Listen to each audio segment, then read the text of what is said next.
Get ready for trending news and entertainment. This is Daily Flash with your hosts, Andrea Jackson and Mitch English. The fun starts right now. This is Daily Flash. Hi everyone, I'm Andrea Jackson. And I am Mitch English, and welcome to Daily Flash, everybody. Man, we have got us a great show. Got a whole crew all lined up for you. We got sweet baby James to my right. What's up, my man? Hey, I'm so excited. You know you talk to me when you're going on social media, so head to our social media, like, comment, and share, and have a great time with me. Yes. You're the Go man. over to dailyflashshow.com. You can send us a note, flash at dailyflashshow.com. Like, subscribe, share, do all that fun stuff. I'll be posting stuff. I'm going to Halloween Horror Nights this week, so you'll be able to see some stuff up So there. we'll see some of that. Yeah. I'm excited because of Fallout. Yes, I the love House. Fallout. I'm stoked for the Wyatt Yes. Six house. It's a WWE thing that What's it they've got. called? The Wyatt Six. It's a WWE thing. Okay, I hope it is, I'll get because- everything, but Because I'm like, wait, what meeting are you going to? Can you a brief explanation So- why it's called White Six? So Bray Wyatt used to be this wrestler. He unfortunately passed away a couple years ago. Okay. His brother kept going with his legacy, and it's all these kind of demonic, crazy, psychedelic characters, and they developed an entire house out So of it this it's year. Wyatt. Wyatt. Oh, Wyatt. Not Wyatt. No, not Wyatt. No. No, That's no. why I didn't Oh, hear good it. Lord. That's No. why I thought. I know. That's why White- I was No, like, no, I come here, heard come the here. same No. thing. This is one of my best friends. I've known him for 20 years. I've got one. All right, they're saying one at a time. I turned into a I know dad all Sean, of a our sudden. audio guy, too. You too. You're gonna find yourselves in your own rooms later on today. You and the White Six. Okay, it's Wyatt. Wyatt. W-Y-A-T-T.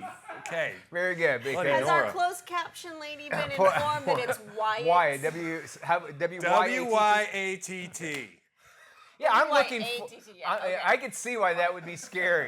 Yeah. Well, Terrifying. I mean, I'm good, Anyway, but- I'm excited, of course, with just with Fallout because the new season's coming up Yes. as well with Walton Goggins.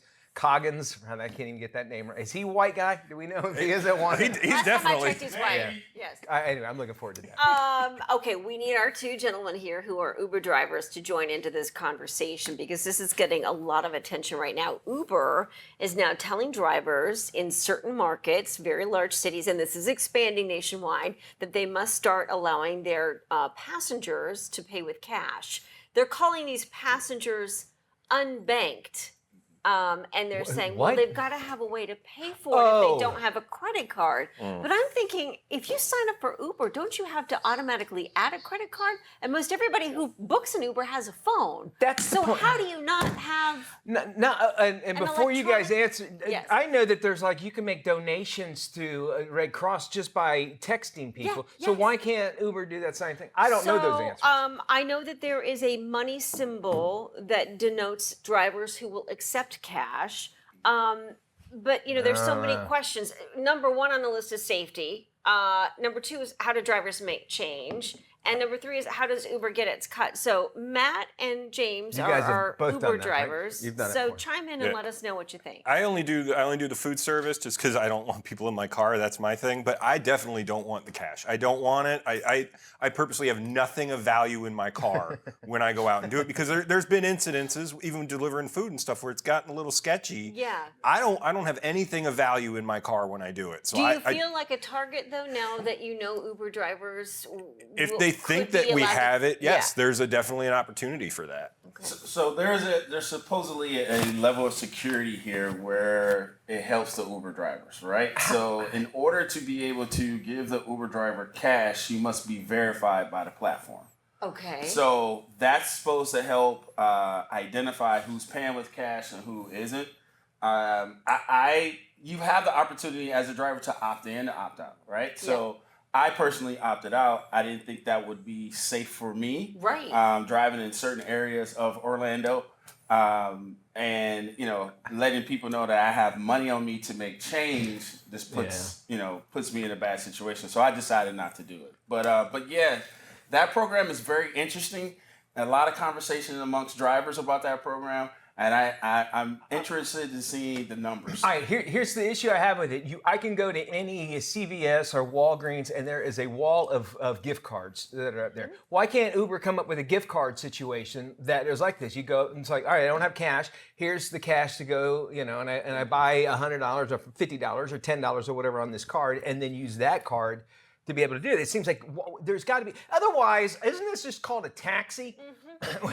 when you hail somebody and give them cash? My Starbucks this morning even had a sign up, no cash today. Like Starbucks is trying to phase out cash within their stores as well. Yeah, they're doing a slow roll with it by saying we don't have it, but they're corporate wide trying to do that. Yeah, They've I'm had upset with Starbucks because they need to give us more points for the coffee we buy. But anyway, That's let's true. go back to You're Uber. right. You are right on that. Going back to Uber, I just feel as though that when you're doing a program of this nature, you should have those cards. You do have those cards out there you can use for Uber. Oh, they do exist. They do Oh, they exist. do? Yeah. So So then- you so why- have those.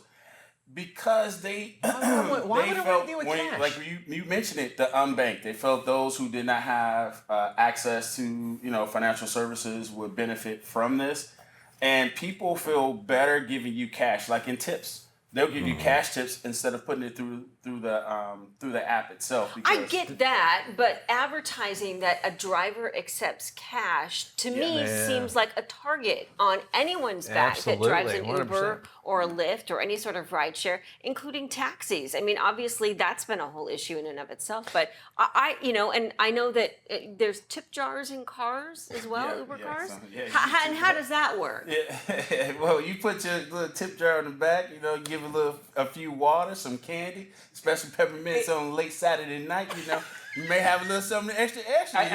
It's the sell it drunk all. people that go, all right, man, you're such a cool guy. I'll give you some extra cash. I just don't. I don't know how you have a cell phone but you can't pay. I don't with understand that you. concept. And maybe I'm too far out of it to understand this. But if you have a cell phone, even if it's a jitterbug phone or whatever, how did you call the Uber in the first Thank place? you. And where are you paying those bills? And that I'm certain that there's a workaround.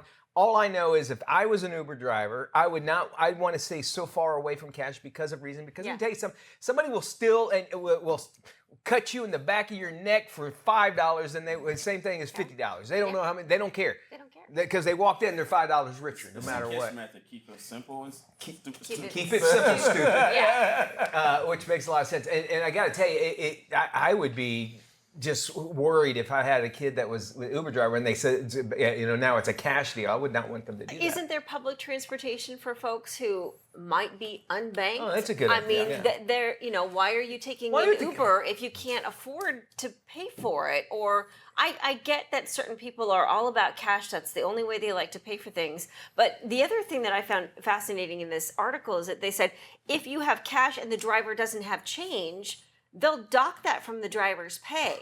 So let's say the ride is $40, No way, right? dude. And No the way. passenger gives you $100.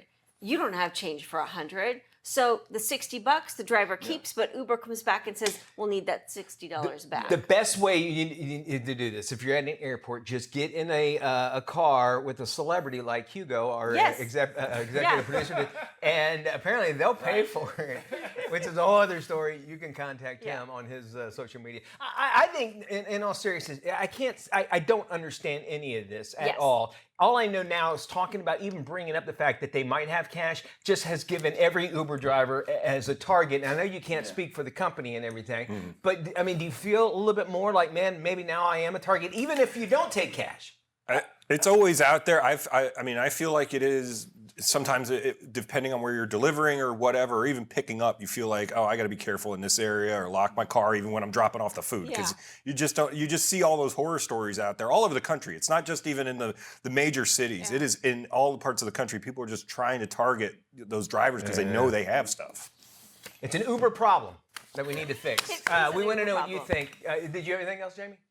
You good? No, you don't have to say No, I'm good. All right.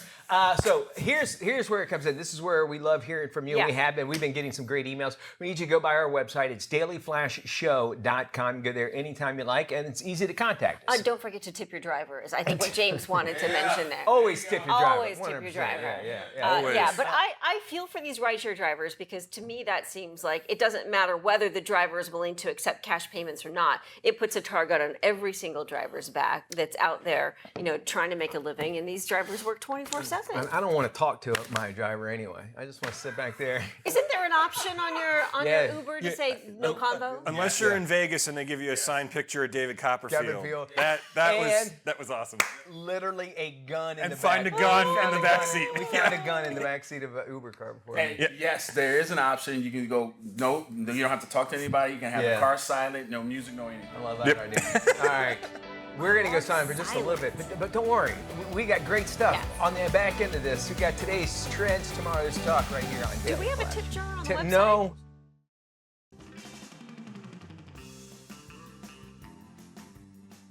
Hey, everybody, look at the clock. It's the time of the show where we look at a story, we contemplate it, and we all say, Mitch, please! All right, here we go. 2 women in Massachusetts decided to go on a shopping spree at a TJ Maxx. Only problem?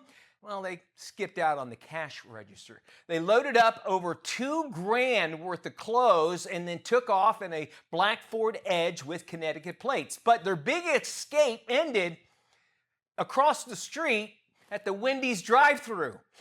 Here's what the cop said. Sergeant Wildman, literally that's the dude's name, Sergeant Wildman. That's his real name. He spotted them while he was getting his own hamburger, and he made the arrest before they even before they even hit the picked up window. Here's the ladies right here. Cops found the stolen clothes in the back seat, along with other items believed to be stolen by nearby stores. The Auburn Police Department even joked on Facebook that, quote, felonies do not come with a side of fries. Now, using space-age technology, we kind of wanted to get everybody, this heist, how it went down, and how the route went through of the alleged crooks, what they took. Keegan, can we show the route here? Here, this is exact. So there's a TJ Maxx right here, and then they went to Wendy's. This is, of course, conceptual art by AI. They were able to do that. Honestly, listen, if you're going to live a life of crime, maybe don't celebrate with a Frosty next to the scene of the crime. And if you're going to steal clothes from TJ Maxx, that's a real cry for help anyway. Am I right? Yes, I Boosting does make you hungry, and that is our Mitch Please story of the day. All right, Mitchie, good stuff. Yeah, I think that's good advice.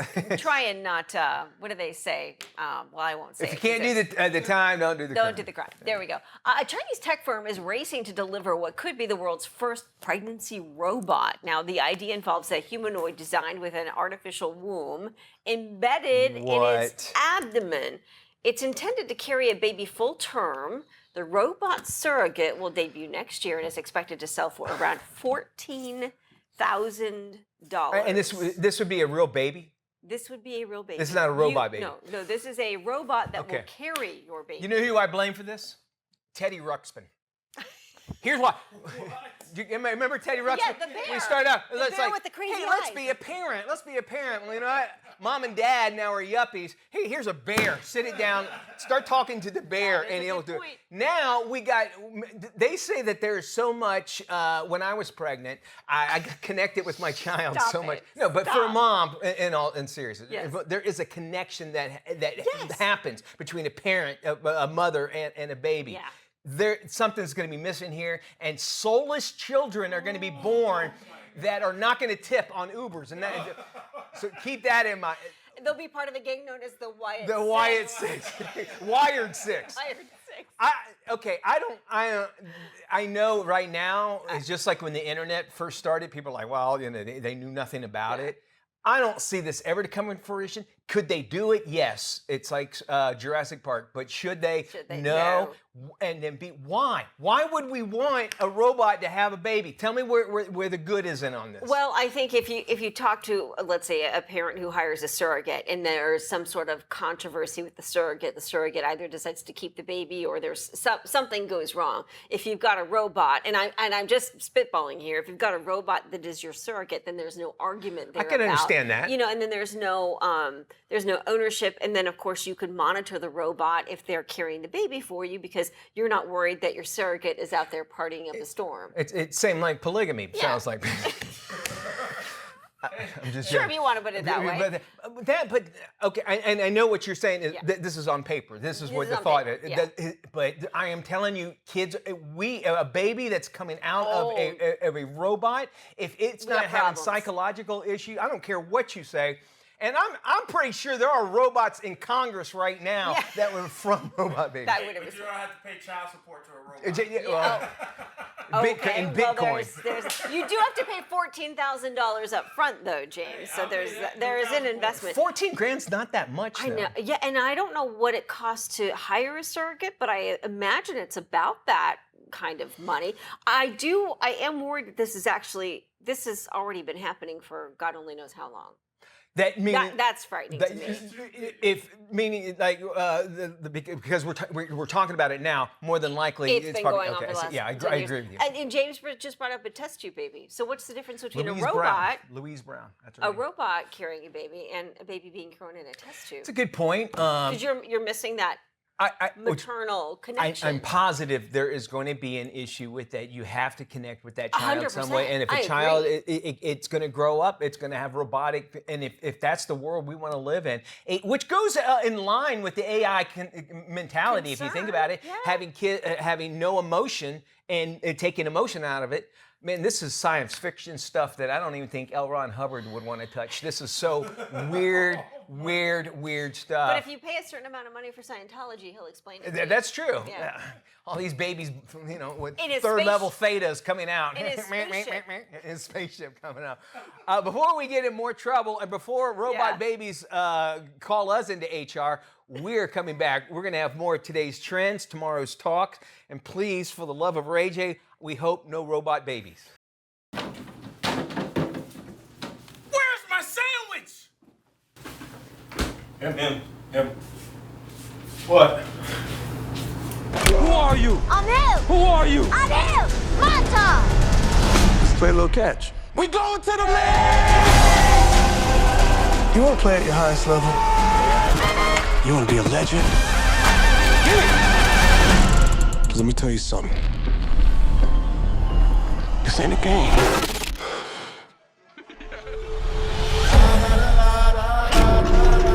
Who are they? Just gonna toss the ball around a little. You wanna hit this?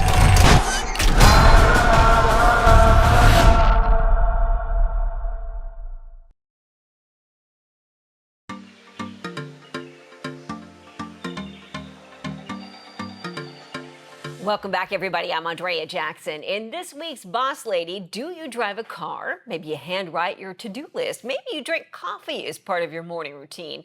Women made all of these daily activities much easier to do. Mashable names 5 women who've had a lasting impact thanks to their unique inventions. You can thank these 5 women for making your life so easy. Next time you're trying to stay awake in a meeting, remember Melita Bentz, inventor of the coffee filter. Frustrated by heavy espresso machines or percolators, Bentz took a thin sheet of paper, set it over a brass pot, and poked holes in it to let the coffee drain through. And a smoother, less bitter brew was born. Cool beans, Bentz. Betty Nesmith Graham is officially the patron saint of bad spellers everywhere, thanks to her invention, correction fluid. Graham was a secretary in the early 50s when she started using white paint to cover up her typos. She hid this from her bosses for several years before going public in 1956. Her product, Mistakeout, is a staple office supply today. Actually, no. Can we do that again?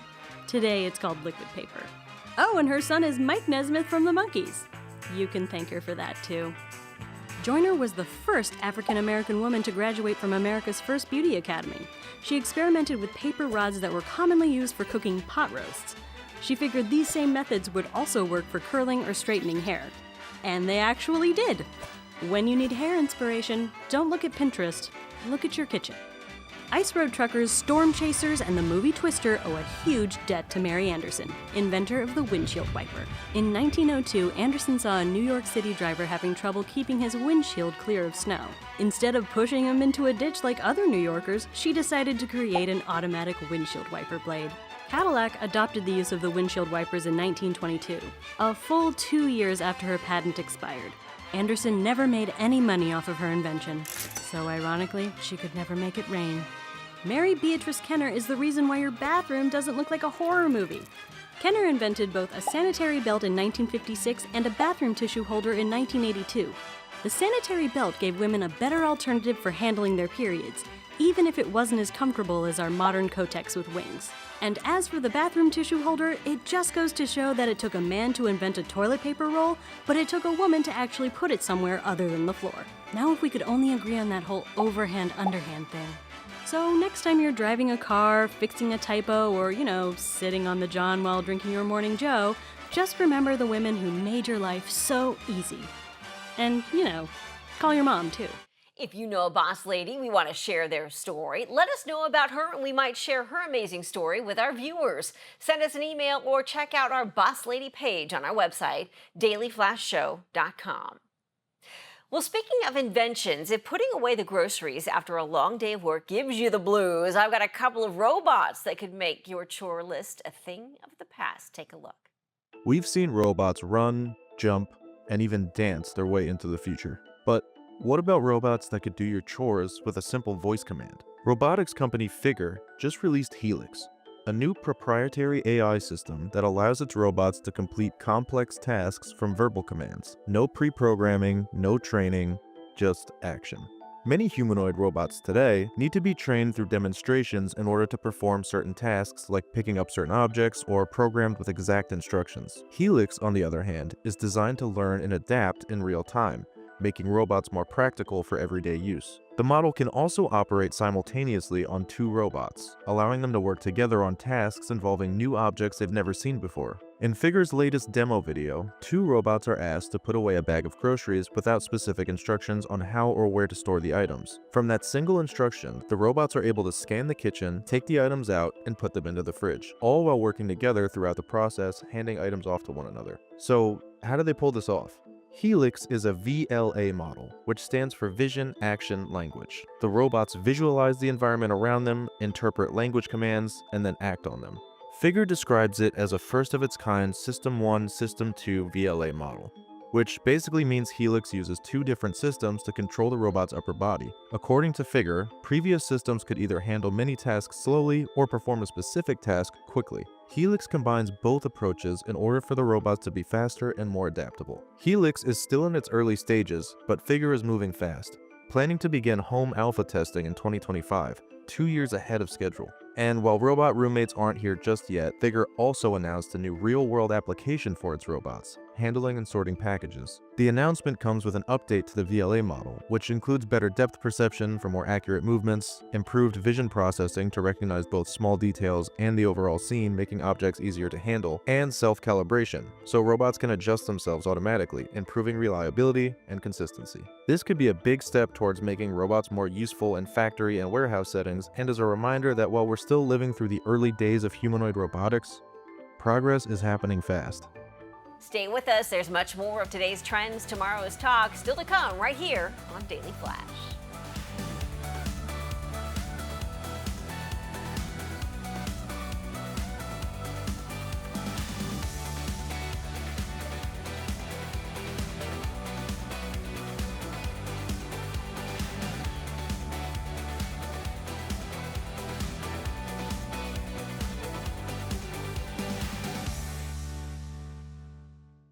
This is Daily Flash with your hosts, Andrea Jackson and Mitch English.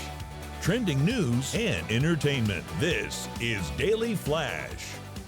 Hi, everybody. I am Mitch English. Hi, I'm Andrea Jackson. This, my friend, is Daily Flash, today's trends, Yes. tomorrow's talk. Indeed. We do everything here. We also like to give a shout out to our viewers across the country and across the globe. Matt. We do. We have 219 great affiliates across this beautiful country, and you can see us all over the world. Of course, just go to our website, Daily Flash Show. Click on the Where to Watch, or watch us on our YouTube there. Today, we are calling out our friends at KHCC in Corpus Christi, Texas. Corpus Corpus Christi, Christi. Texas. All right. Everything's big down here. Where they I have like the it. Texas State Aquarium.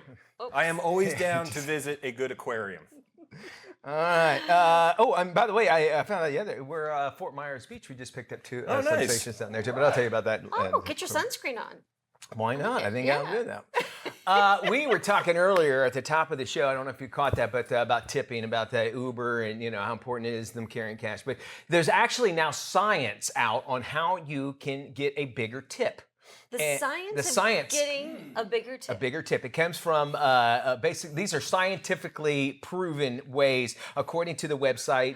Who's scientifically proven? Well, first off, when you want to find out about things, you go to the experts. So if you want to find out about tipping, of course you go to SciTech magazine. Of course, and they that's what it is. give Okay. you Yeah. the info.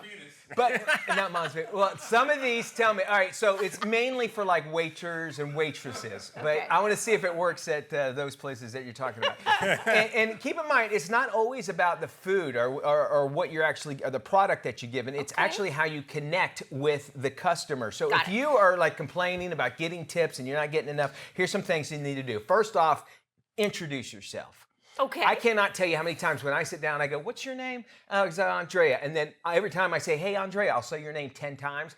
That on a customer side is like, all right, this person knows who I am. If I do something wrong, they're going to remember. But also, if you came to me and just said, "Hey, I'm Andrea, I'm going to be helping you out today," I feel a little bit of a connection towards you.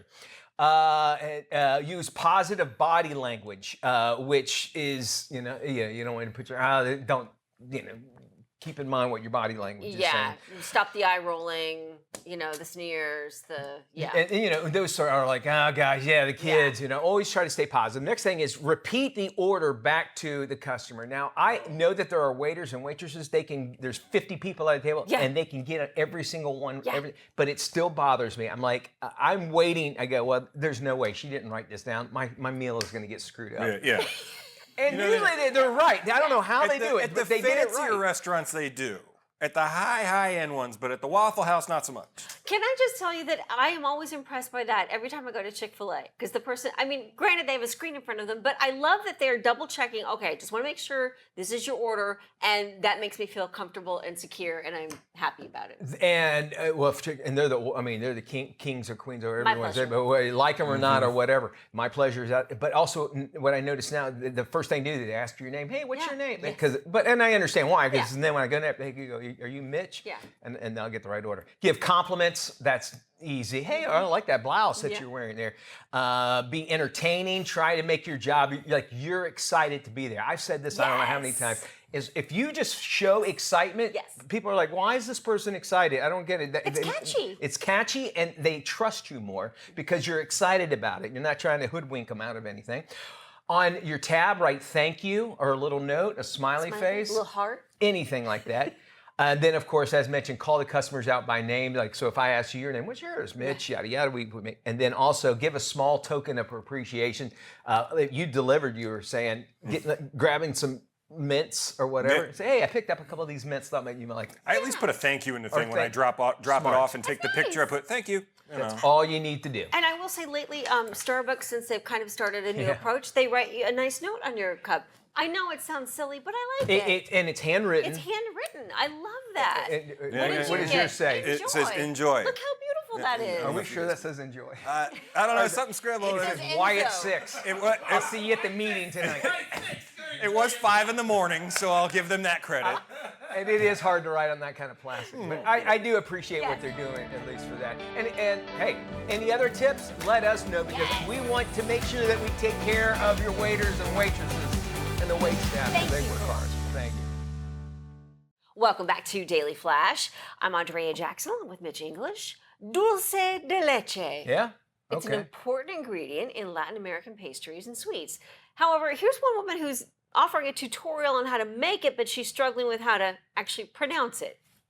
Guys, I just made my very own douche de louche, which I'm so excited to try. And now it's douche de louche. Life hack, don't buy expensive douche de louche when you can literally just like make it on a stove. I didn't know that was available from Bass and Gill. It'd be the last thing I ever ate, by all means. And we all, I'm certain, had one of those moments. I was just telling the story. You know what yerba mate was? Do you remember on our other show? Yeah.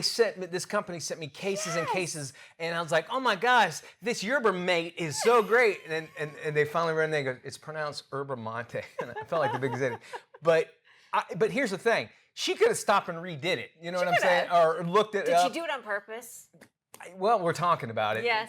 And maybe she might not be doing it right. My understanding, if it's a douche la douche,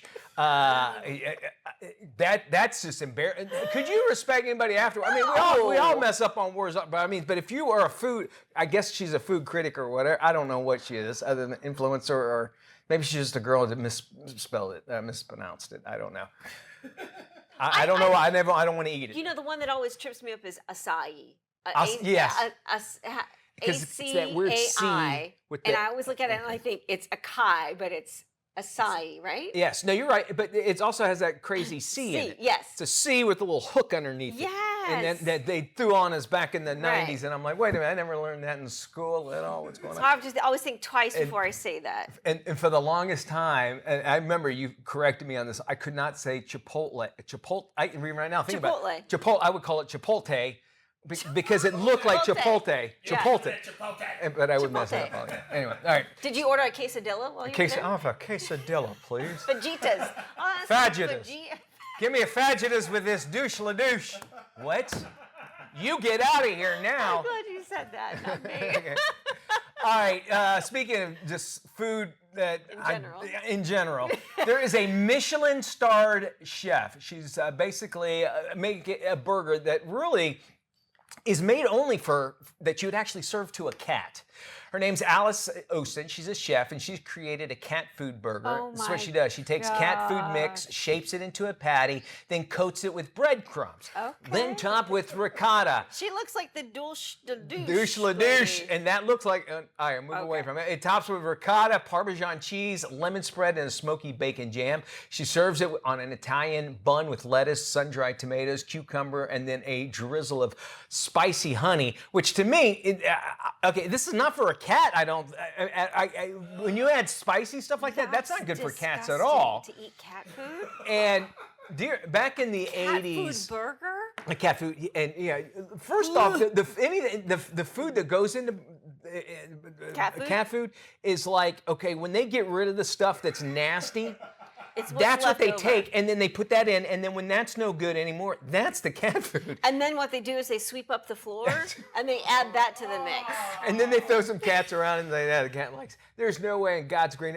You know what? I say I wouldn't eat it if somebody paid me. I would try it to see what it is. Yeah. I would not eat the whole thing. But this is now. If I was a Michelin reviewer, if like I go around giving Michelin, I would second guess. Are we giving these out to many people? Should we just stay in the tire business?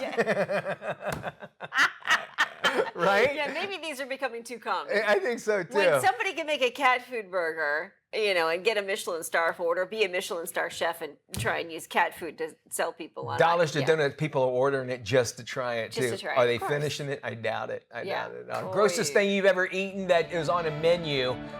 We would like to hear from you. Flash at dailyflashshow.com. You can go to our website to do that. We got more Flash coming up. We do, yes. Stay with us. Don't you move a muscle. Grab another cup of coffee. Don't you move that douche, LaDouche. KSA Entertainment is dedicated to uplifting the communities we serve. Through KSA Cares, we're bringing awareness to the causes that matter most, supporting those who work tirelessly to make a difference. From honoring veterans to championing environmental responsibility, KSA Cares is committed to inspiring positive change. At KSA Entertainment, we're here for the stories that bring us closer. Innovate with us. We can make a difference.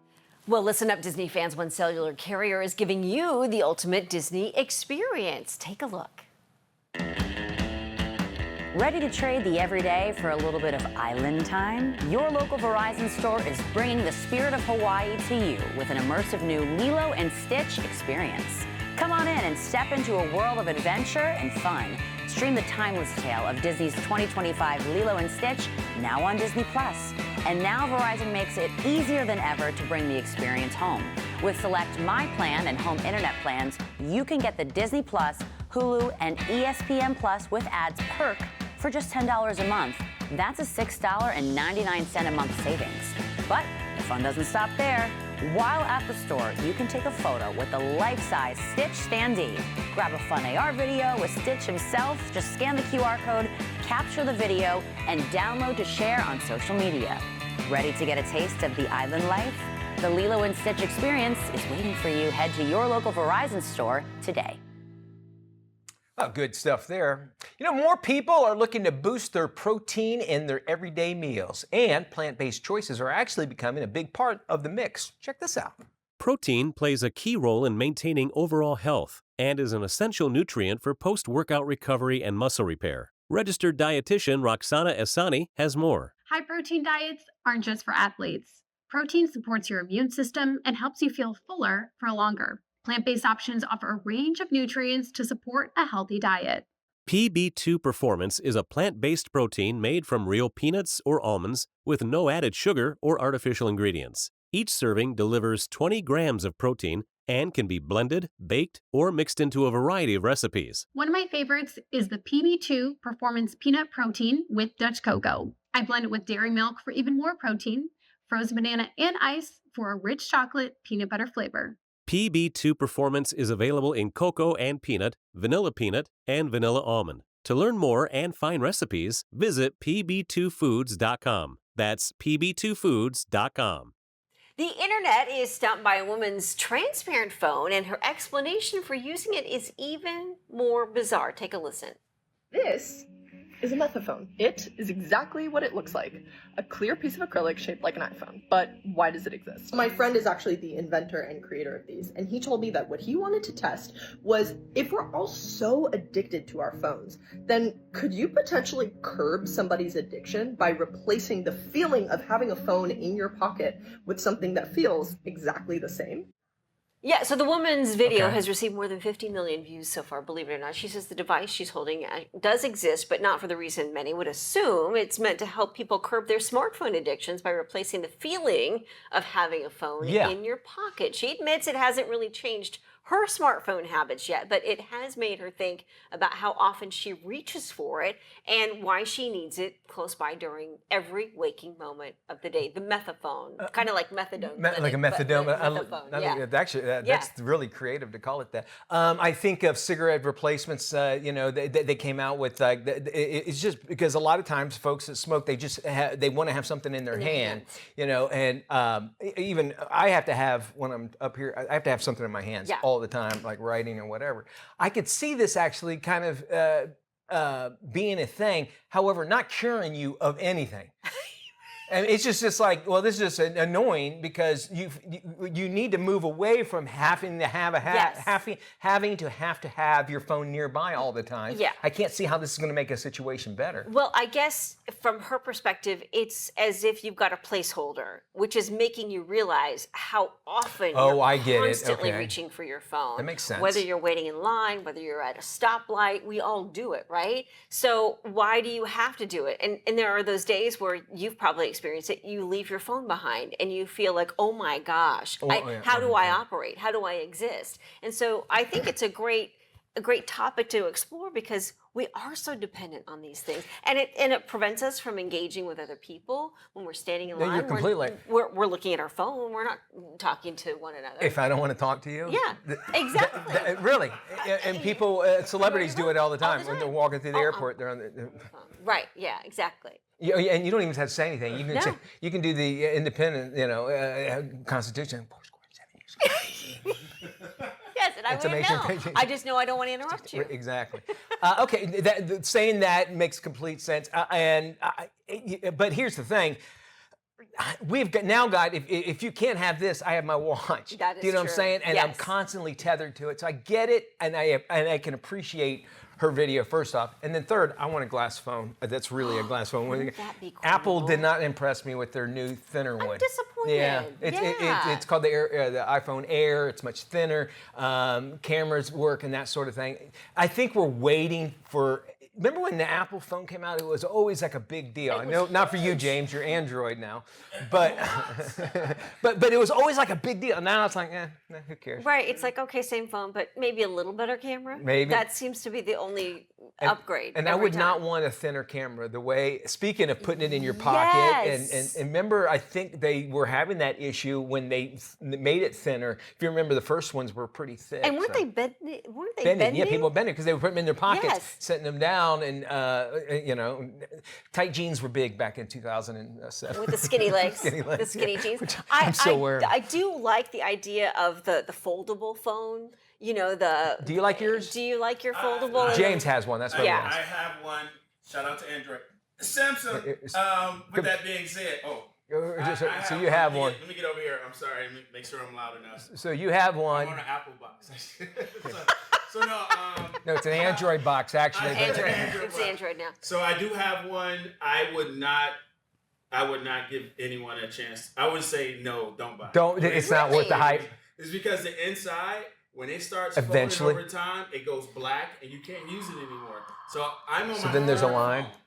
Yeah. Wow, really? At one point, they wanted to charge me $700 to fix it. I said no, because it was never dropped, no scratches, and I had to go in and make my situation. So it's just over use of time that's the wear and tear on the phone that naturally happens. It wasn't even wear and tear. I only had it 3 months. Wow. Oh, okay. All right. Yeah, you know what? Hugo. All right. Remember the BlackBerry? I love my BlackBerry. I never had one. I had one. You're the one that convinced me to go to iPhone in 2007. You were the first one that I knew got an iPhone. And I go, that phone's cooler than mine. But I love my BlackBerry. And it had like the actual buttons where you could press. There's a movie on Prime about the BlackBerry. Yes. Which is so good. You should see it. Stick around. We got more Flash after this.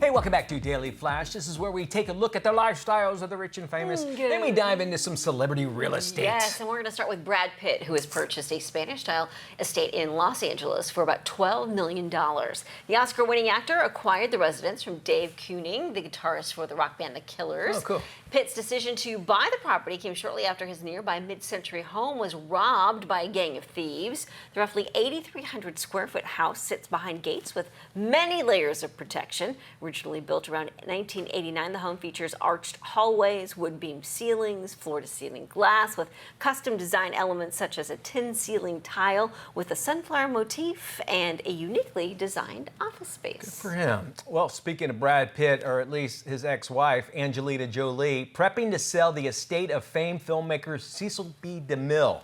Jolie actually bought the property, $24 million, back in 2017. Right now it sits on a little bit more than 2 acres of land in the neighborhood of Los Feliz. The house was originally built back in 1913. It's got 6 bedrooms, 10 bathrooms, 11,000 square feet of interior space, and all kinds of stories I can imagine.